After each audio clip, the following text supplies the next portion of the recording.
मेरे प्यारे बच्चों, हम यहाँ पर चैप्टर की बात कर रहे हैं रोटेशनल मोशन, सेंटर ऑफ मास।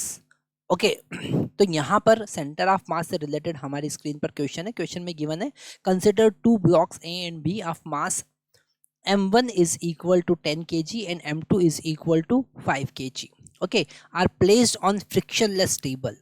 यहाँ पर हमें ये वर्ड बिल्कुल ध्यान से समझना है। फ्रिक्शनलेस टेबल मतलब हमको यहाँ पर फ्रिक्शन काउंट नहीं करना है। The block A move with constant speed 3 meter per second towards block B kept at rest, जो रेस्ट पर रखा हुआ है। Spring with spring constant 3000 newton per meter is attached with B as shown in figure, जैसा हमको यहाँ पर दिख रहा है। Okay, after the collision suppose both blocks A and B move along the spring constant compression state move together. Okay, वापस से हम यहाँ पर एक बार रीड करते हैं। Suppose that the block A and B along with the spring constant compression state move together। अब move together मतलब दोनों constant velocity से move कर रहे हैं, दोनों का velocity same है। और उस केस में जो स्प्रिंग में कंप्रेशन होगा वो मैक्सिमम होगा, और वही हमको फाइंड करना है। इस केस में मैक्सिमम कंप्रेशन होगा। तो इस टाइप के क्वेश्चन को सॉल्व करने के लिए हम या तो मोमेंटम कंजर्वेशन का यूज़ करते हैं और फाइनल वेलोसिटी निकालेंगे, फिर एनर्जी कंजर्वेशन का यूज़ करेंगे, या फिर आप डायरेक्ट वर्क एनर्जी थ्योरम का यूज़ कर सकते हैं with respect to centre of mass. तो हम वही कॉन्सेप्ट यहाँ पर यूज़ कर रहे हैं, work energy theorem with respect to centre of mass, with respect to centre of mass. हम वही यहाँ पर कॉन्सेप्ट यूज़ कर रहे हैं। तो अगर हमको वर्क एनर्जी थ्योरम यूज़ करना है तो work done is equal to change in kinetic energy with respect to centre of mass. Okay, तो यहाँ पर वर्क डन कौन परफॉर्म करेगा? वर्क डन स्प्रिंग करेगा, और स्प्रिंग का वर्क डन होगा -1/2 kx²।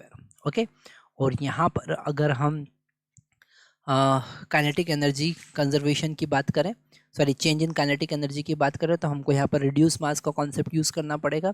1/2 m1 m2 divided by m1 plus m2, और यहाँ पर हम रिलेटिव वेलोसिटी फाइनल देखेंगे। Okay, minus relative velocity initial. ये कॉन्सेप्ट थोड़ा सा आपको ध्यान से समझना पड़ेगा, ठीक है।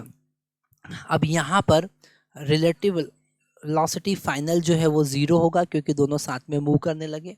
ओके, और रिलेटिव वेलोसिटी इनिशियल जो होगा वो 3 मीटर पर सेकेंड होगा क्योंकि पहला वाला ब्लॉक जो है वो ही मूव कर रहा था, सेकेंड ब्लॉक स्टेशनरी है। तो आप शायद यहाँ पर ये समझे होंगे कि हमने यहाँ पर ऐसा कॉन्सेप्ट क्यों यूज़ किया।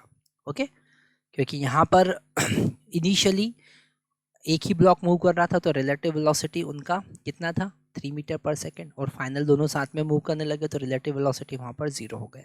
ठीक है, हम यहाँ पर -1/2 k का वैल्यू यहाँ पर 3000 हम लिखेंगे। ओके, इंटू x हमको फाइंड करना है, x² एज इट इज़ 1/2।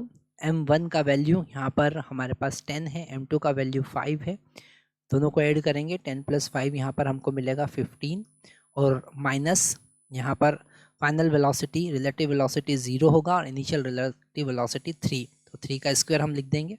ठीक है, यहाँ पर 1/2 से 1/2 कैंसिल हो जाएगा, माइनस से माइनस भी यहाँ पर कैंसिल हो रहा है, हमको मिलेगा 3000 x² इज इक्वल टू, ये हो जाएगा 50 डिवाइडेड बाई 15 इंटू 9। ओके, तो यहाँ पर x² का वैल्यू अगर हम फाइंड करें तो वो होगा 15 into 9 divided by 15 into 3000। Okay, 3 से हम कैंसिल करेंगे तो यहाँ पर ये 3 मिलेगा, यहाँ पर 1000 मिलेगा, एक 0 भी हम कैंसिल कर सकते हैं, इसको 5 से कैंसिल कर सकते हैं, इसको भी हम 5 से कैंसिल कर सकते हैं। 1 डिवाइडेड बाई 100 हमको मिल रहा है, और x का वैल्यू हमको मिलेगा 1/10, that is equal to 0.1 metre. तो हमारा आंसर होगा थर्ड 0.1 मीटर। तो आपने डायरेक्ट जो कॉन्सेप्ट यूज़ किया है वो यूज़ इसलिए किया है क्योंकि यहाँ सेंटर ऑफ मास का कॉन्सेप्ट हमको यूज़ करना था। ओके, जब कभी कोलिजन होता है और दो बॉडी मूवेबल होती है तो वहाँ पर आप with respect to centre of mass का कॉन्सेप्ट यूज़ कर सकते हैं।